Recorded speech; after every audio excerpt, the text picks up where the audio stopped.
Hukum perikatan. Perikatan adalah hubungan hukum antara dua pihak atau lebih dalam bidang harta kekayaan. Dalam hubungan ini, satu pihak, yaitu yang disebut kreditur, memiliki hak untuk menuntut suatu prestasi. Sedangkan pihak lain, yaitu debitur, berkewajiban memenuhi prestasi tersebut. Menurut pasal 1233 KUH Perdata, perikatan lahir karena perjanjian atau undang-undang. Lalu ada unsur-unsur perikatan.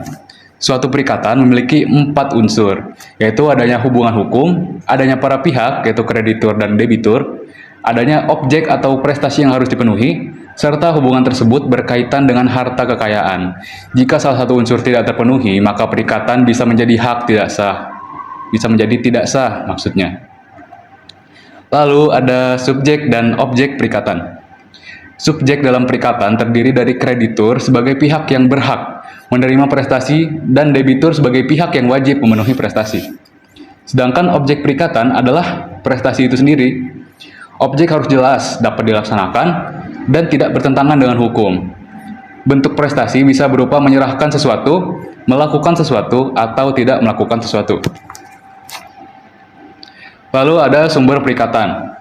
Sumber perikatan itu ada dua, yaitu perjanjian dan undang-undang. Perlu dipahami bahwa perjanjian berbeda dengan perikatan.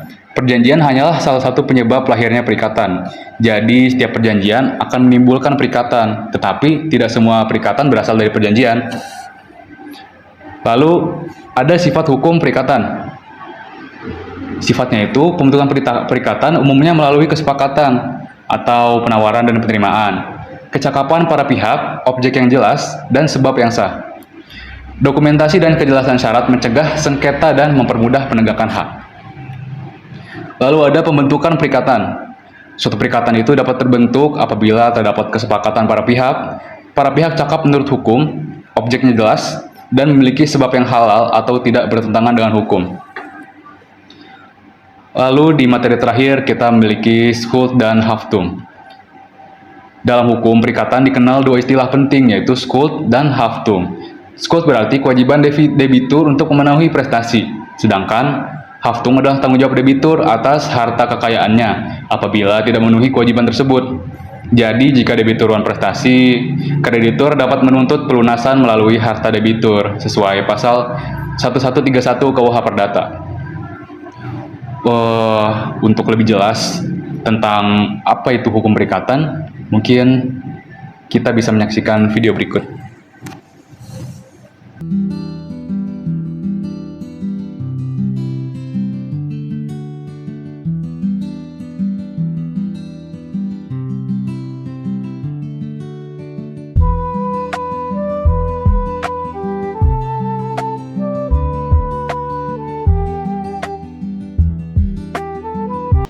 Bro, gue mau pinjam duit nih. Duit? Iya. Buat apa? Gua ada ide bisnis. Bisnis? Iya. Emang mau bisnis apa? Ada idenya sih mau bikin retail gitu, kecil-kecilan lah. Mau butuh berapa? Murah sih, 300 jutaan aja. 300 juta? Ya, gua balikin deh 8 bulan lah, 8 bulanan saja sok. 8 bulan. Hari ini tuh Januari. Artinya lu harus balikin ke gua bulan Agustus. 1 Agustus. Oh boleh, Benar. benar. Terus. Serius dong. Oke. Kenal gua aja lu. Oke.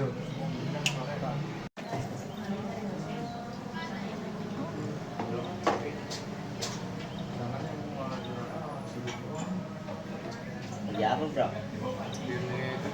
Lu tau kan gua orang yang pelupa? Oh iya. Ini lu harus biar gua juga kerja yang tetap sama gua.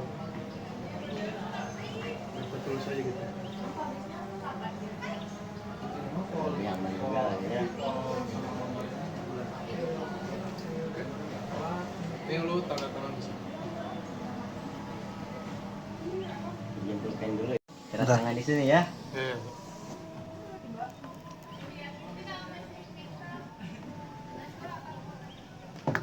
Oke. Udah nih bro.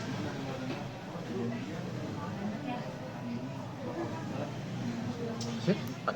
Deal? Deal. Oke. Jangan lupa ya. Ya, siap. Agustus.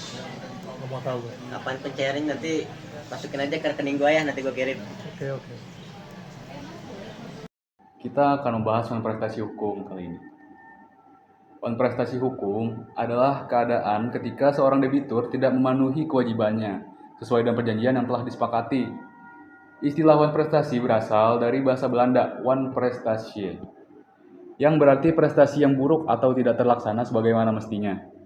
Akibatnya, pihak yang dirugikan atau kreditur dapat menuntut pemenuhan prestasi maupun ganti rugi. Lalu, penyebab-penyebab prestasi itu apa aja sih? Prestasi dapat terjadi karena beberapa penyebab. Pertama, karena kesengajaan, yaitu debitur memang sengaja tidak memenuhi kewajibannya. Kedua, karena kelalaian, yaitu debitur lalai atau tidak berhati-hati sehingga prestasi tidak terpenuhi. Lalu yang ketiga, karena force majeure atau keadaan memaksa, yaitu keadaan di luar kemampuan debitur seperti bencana alam atau kejadian yang tidak dapat diperkirakan. Lalu ada bentuk-bentuk prestasi. Prestasi dapat dibedakan menjadi 3 bentuk. Yang pertama, tidak memenuhi prestasi sama sekali. Misalnya tidak membayar hutang. Yang kedua, terlambat memenuhi prestasi. Misalnya membayar setelah jatuh tempo. Lalu yang ketiga, memenuhi prestasi tetapi tidak sesuai dengan yang diperjanjikan. Misalnya barang yang dikirim berbeda atau kualitasnya tidak sesuai. Lalu kapan sih prestasi itu terjadi? Pada umumnya, debitur dianggap melakukan prestasi setelah diberikan somasi atau surat peringatan dari kreditur sesuai pasal 1238 KUH Perdata. Somasi merupakan teguran tertulis agar debitur segera memenuhi kewajibannya. Apabila setelah diberi somasi tetapi tetap tidak memenuhi prestasinya, maka debitur secara hukum dianggap lalai. Lalu, apa saja akibat hukum prestasi? Apabila prestasi terjadi, maka terdapat beberapa akibat hukum. Pertama, kreditur tetap dapat meminta pemenuhan prestasi. Kedua, kreditur berhak menuntut ganti rugi. Ketiga, perjanjian dapat dibatalkan apabila syaratnya terpenuhi. Keempat, dapat terjadi peralihan risiko dan pihak yang kalah juga dapat dibebankan biaya perkara. Lalu ada penyelesaian prestasi. Penyelesaian prestasi biasanya dilakukan secara bertahap. Tahap pertama adalah negosiasi antara para pihak. Apabila tidak berhasil, maka dilanjutkan dengan somasi. Lalu jika masih tidak ada penyelesaian, sengketa dapat diselesaikan melalui mediasi atau langsung mengajukan gugatan ke pengadilan. Lalu ada pencegahan prestasi. Untuk mencegah prestasi, para pihak sebaiknya membuat perjanjian yang jelas mengenai hak dan kewajiban, batas waktu pelaksanaan sanksi apabila terjadi pelanggaran, serta mekanisme penyelesaian sengketa. Selain itu, semua komunikasi dan bukti pelaksanaan perjanjian sebaiknya didokumentasikan dengan baik.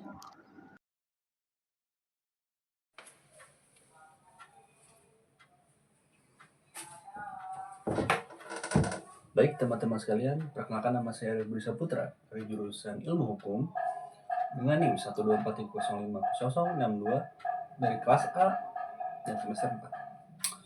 Baik, di sini saya akan membawakan materi mengenai perjanjian. Yang mana disering disebut tadi.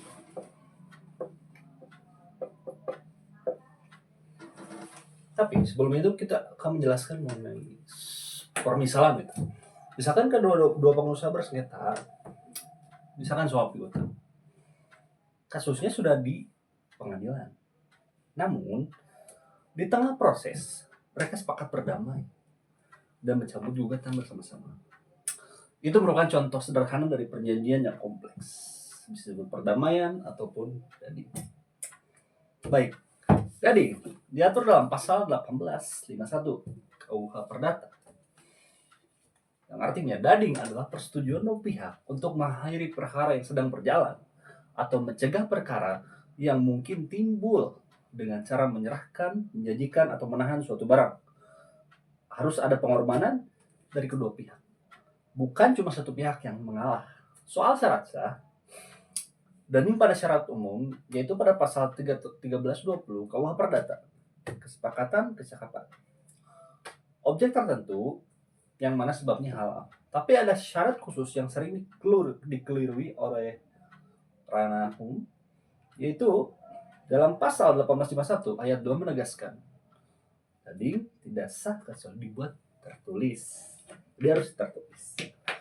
Ini bukan syarat pembuktian, itu syarat keabsahan. Kalau hanya disepakati oleh lisan atau kedua belah pihak berkata doang, dading itu tidak sah. Baik, bagaimana proses pembuatannya? Biasanya dading ini diawali oleh klaim satu pihak, lalu tawaran, selanjutnya konsensi dari kedua sisi. Yang idealnya atau yang baiknya itu didampingi kuasa hukum ya, kuasa hukum baik tergugat maupun tergugat maupun mediator, supaya hasil kesepakatan itu jelas dan dipahami kedua belah pihak yang mungkin minim literasi hukum. Dan dading itu terkadang bisa dibuat di persidangan, luar persidangan. Namun jika dalam persidangan hasilnya itu harus dituangkan dalam akta perdamaian yang akan dikukuhkan oleh hakim. Akta ini punya kekuatan eksekutorial. Kalau dilanggar, tidak perlu bergugatan perkara lagi. Soal pelaksanaan, kedua belah pihak wajib menjalankan isi dading atau kesepakatan yang setelah dituangkan dalam perjanjian tersebut. Kalau ada yang melanggar, ia kena uang prestasi. Dan pihak yang dirugikan berhak menuntut pembunuhan dading. Bisa dibatalkan kalau ternyata didasarkan pada dokumen palsu atau ada kekhilafan dari salah satu pihak itu. Sesuai pasal 1860 sampai 1864 KUH Perdata, akibat hukumnya tegas. Begitu sah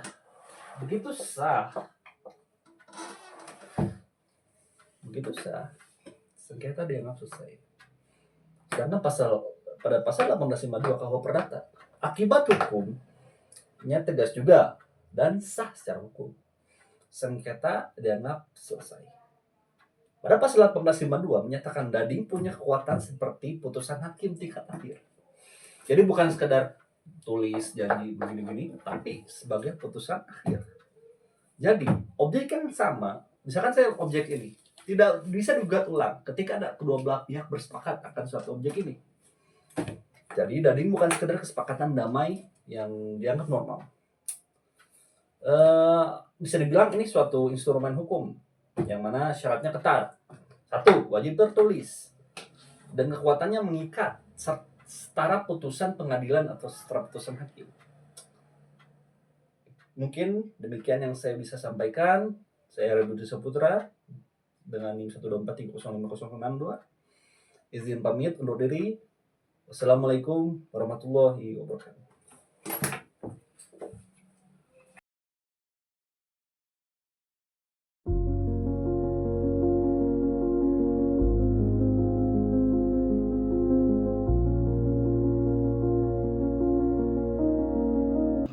Oke, jadi kepada saudara nakal yang sebagai penggugat di sini, itu boleh diceritain nggak bagaimana gitu, ada apa dengan tergugat kita ini? Gitu. Jadi biar saya juga tahu gitu dan bisa memediasi kalian berdua. Pak, beliau ini dia tuh teman dekat saya, tapi dia punya utang pada saya, Pak. Jadi dia tuh berutang sebanyak 300 juta. Katanya sih buat modal usaha ya. Tapi karena saya memberikan tenggangan 8 bulan, tapi dia baru melunasi sebanyak 100 juta. Nah, 200 jutanya mana? Dari mana uangnya? Jadi sebenarnya Pak, bukannya saya nggak mau bayar. Terus Saya sempat invest uang teh saham, beberapa saham, tapi ekonomi kita tuh lagi gini Pak. Saya rugi Pak. Bahkan rumah saya dijual sama saya Pak. Saya juga punya uang lagi Pak. terus gimana kamu mau ngunusin utang kamu itu? 200 juta loh. Kamu emang teman dekatnya, tapi nggak bisa berbaik juga kepada kamu gitu. Saya harus gimana? Gimana cara kamu melunasi 200 juta itu? Oke, jadi saya udah tahu masalahnya semuanya. Mungkin selain aset dari rumah itu Bapak bisa menjual apa lagi gitu, atau mungkin dari pihak Bapak Nopal mau mengasih keringanan lagi ke saudara Witra? Ya udah, dia nggak mau ribet deh.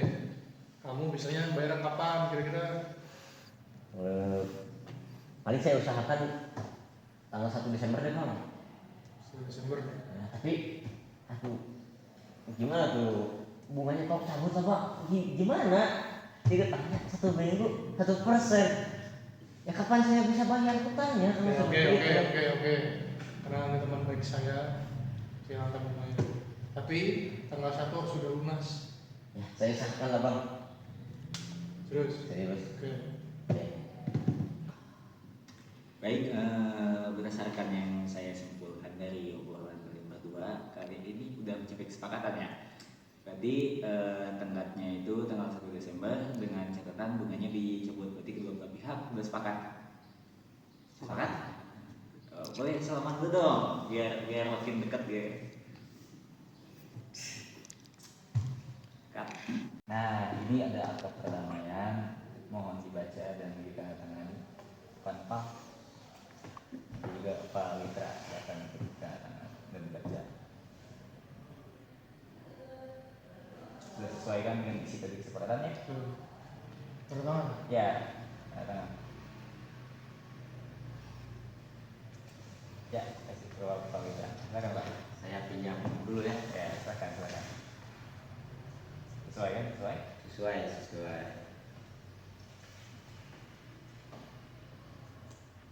Oke, makasih ya. Ini nanti kita berikan yang aslinya ya buat kedua belah pihak. Dan mungkin dengan ini kita nyatakan bahwasanya proses pengadilannya gugur ya Pak, karena sudah mencapai angka perdamaian. Oke? Ya, mohon untuk Pak Witra melunasinya dengan tepat waktu dan mohon kepada Bapak Nepal bukan dicabut ya. Tetap persen per minggu terlalu gila kalau menurut saya ya. Oke, ya. Semoga tetap semuanya. Yeay. Yeay.